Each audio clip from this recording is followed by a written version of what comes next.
امن ترقی پارٹی نے وزیراعظم کے اعلانات پر رد عمل کا اظہار کرتے ہوئے حکومت کو تجاویز دے دی۔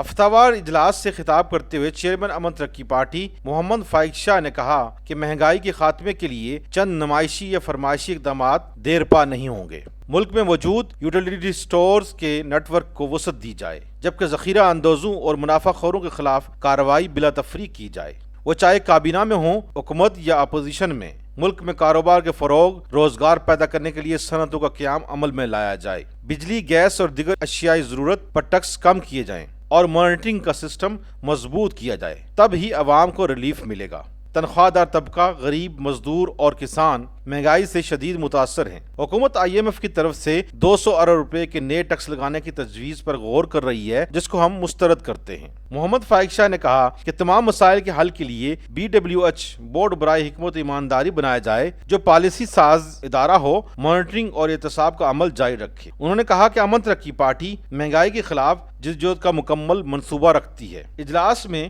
اویس خان، منصور کیسن چوہان، ارسلان شاہ، طلعت احمد چٹھا، اشتیاق الہی، راجہ بشیر احمد اور دیگر افراد نے شرکت کی۔ امن ترقی پارٹی، عوام کی آواز۔ جوائن اس۔